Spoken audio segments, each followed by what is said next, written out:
আসসালামু আলাইকুম রহমতুল্লাহি বরকাতু। তো ভিউয়ার্স, আজকে আপনাদের মাঝে একটা বশীকরণ তাবিজ নিয়ে আলোচনা করব। তো আজকে যে তাবিজটা নিয়ে আলোচনা করব, যে বশীকরণ, এটা মূলত স্বামী স্ত্রীর ক্ষেত্রে কার্যকরটা বেশি। বিবাহ করা স্বামী স্ত্রী ক্ষেত্রে কার্যকর ক্ষমতা বেশি। এটা কোনো মেয়ে যদি কোনো ছেলের জন্য করে, তার স্বামীর জন্য, এটা মাত্র একদিনের মধ্যে, 24 ঘন্টার মধ্যে তার স্বামী তার গোলাম হয়ে যাবে, তার পায়ের নিচে পড়ে যাবে, এমন অবস্থা।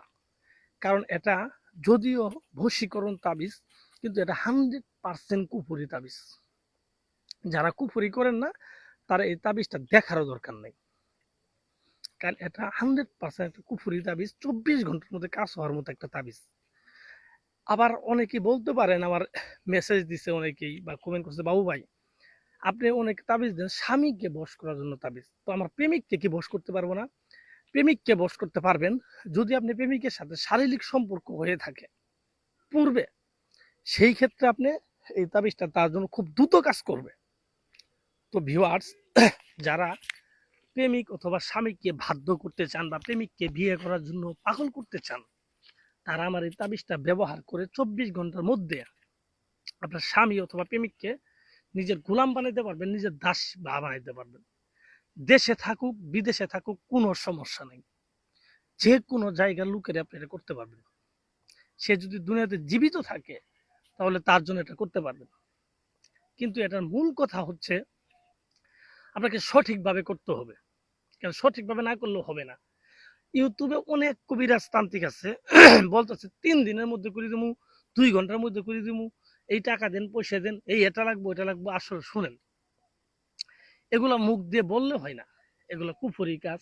এগুলো নিয়ম অনুযায়ী করা লাগে। আপনি সঠিকভাবে করতে পারলে কাজ হবে। আর তাছাড়া যদি আপনি সঠিকভাবে না করতে পারেন, আপনি যদি আল্লাহর অলিও হন, তা তো কাম হবে না। আমরা কবিরাজকে আমি নিজেও যদি সঠিকভাবে না করি, এখানে যা লাগবে তা যদি না দিই, তাহলে কাজ হবে না। এটা আপনার ক্ষেত্রে কি আমার ক্ষেত্রে কি? তাবিজ কোনো ব্যক্তি চিনে না, তাবিজ চিনে নিয়ম। এই কথা আমি অনেকবার বলছি। তাবিজ কোনো ব্যক্তি চিনে না, তাবিজ চিনে নিয়ম। আপনি নিয়ম ভাবে করতে পারলে যে কোনো ব্যক্তি করলেই হবে। তো ভিউয়ার্স, যারা অনেক তান্ত্রিক কবিরাজের পিছে ঘুরতে ঘুরতে পায়ের জুতা শেষ করে ফেলছেন, অনেক টাকা পয়সা শেষ করে ফেলাইছেন, কোনোভাবে কাজ হয় না, তাদের ক্ষেত্রে বলবো তারাই আগে আমার এটা করবেন। তাদের ক্ষেত্রে এটা প্রযোজ্য বড় বেশি। কারণ আপনার তো কবিরাজের প্রতি বিশ্বাসটা উঠে গেছে। তো আমি আপনাকে বলবো আপনি এটা করেন, আপনার কবিরাজের প্রতি বিশ্বাস হবে। আমাকে দিয়ে করাইতে হবে না, আমাকে দিয়ে করাইতে হবে না, আপনি নিজে করেন, দেখবেন নিজেরটাই হবে। কথা বুঝছেন? তো অযথাই এ দেখবেন যে এমন কবিরাজের কাছে গেছেন যে বাচ্চা কবিরাজ। তা আমার এই ভিডিওটা যদি একজন কবিরাজ নিয়ে যদি ইউটিউবে ছাড়ি দেয়, শুই তো কবিরাজ হয়ে যাবো গা। তাহলে আসল ভিডিওটা কার বা আসল তান্ত্রিকটা কারা, এটা তো জানার দরকার।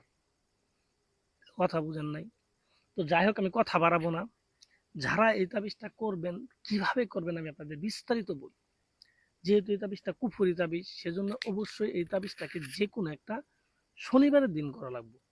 এবং যেই দিন করবেন সেদিন শনিবারে জোহর নামাজের পর থেকে উপবাস থাকতে হবে। জোহর নামাজের আগে সবকিছু খাবেন, জোহর নামাজ পড়ে আর কোনো কিছু খাবেন না। উপবাস থেকে সারাদিন উপবাস থেকে সন্ধ্যার পরে এই কাজটা করবেন। সন্ধ্যার পরে কাজটা করবেন। এই তাবিজটা শ্মশানেও করা যায়, কবরস্থানেও করা যায়, আবার নিজের বাড়িতেও করা যায়। তো যারা নিজের বাড়িতে করতে চান তারা কিভাবে করবেন আমি বলি। ঘরে কোনো লোক রাখা যাবে না। আপনি পশ্চিম মুখ মুখ করে জায়নামাজ বিছাবেন। জায়নামাজ বিছিয়ে সামনে আগরবাতি মোমবাতি ধরাবেন এবং নিজে পুরা অলঙ্গ হয়ে যাবেন। শরীরে চুল পরিমাণ একটু সুতা রাখা যাবে না। কোনো তাবিজ থাকলে ওইটাও খুলে রাখবেন। খুলে রেখে তাবিজটা লেখা শুরু করবেন। তাবিজটা লিখবেন সাদা একটা কাপড়ের মধ্যে, নতুন সাদা পাতলা কাপড়, পুরাতন হলেও হবে না, ওর মধ্যে তাবিজটা লিখবেন। তাবিজটা কিভাবে লিখবেন আমি বলি। পশ্চিম দিক মুখ করে লিখলেন।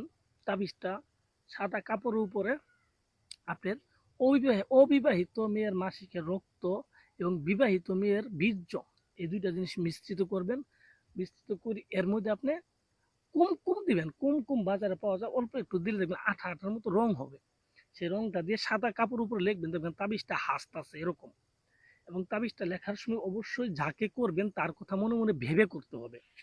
করার পরে আপনি কি করবেন,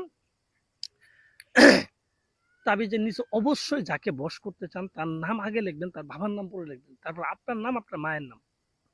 এই নামগুলো অবশ্যই সুন্দরভাবে লিখবেন, স্পষ্টভাবে ভুল করা যাবে না। প্রয়োজনীয় নামগুলো ভালোভাবে আগে জেনে নেবেন। এইভাবে লিখে আপনি 3টা তাবিজ লিখবেন, 3টা তাবিজের মধ্যে নামগুলো সুন্দরভাবে লিখে দিবেন। লিখে দিয়ে এই তাবিজটাকে একটা নারিকেল তেলে চুবাবেন। নারিকেল তেলে চুবাইয়ে এই তাবিজটাকে ধূপ বানাইয়ে, মানে ধূপ বলতে আপনার ধূপ তো বুঝবেন না, প্রদীপের মতো বানাইয়ে, ঠিক আছে, এটাকে জ্বালাবেন বসে বসে। যতক্ষণ পর্যন্ত আপনি তাবিজটা জ্বলবো ততক্ষণ পর্যন্ত আপনি ন্যাংটা হয়ে বসে থাকবেন আর ওই ছেলের নাম মনে মনে ভাববেন, এবং আপনার নিয়ত কি সেটা মনে মনে ভাববেন। 24টা ঘন্টা যাওয়ার পরে দেখবেন সেই ছেলে কুত্তার মতো পাগল হয়ে যাবে আপনার পিছনে, কুত্তার মতো। তাহলে এইটুকু বললাম, কুত্তার মতো পাগল হয়ে আপনার পিছিয়ে ঘুরবে। এটা আমার পরীক্ষিত করা তাবিজ। ছেলে করুক মেয়ে করুক যার জন্যই করুক, পরীক্ষিত করাই দেন।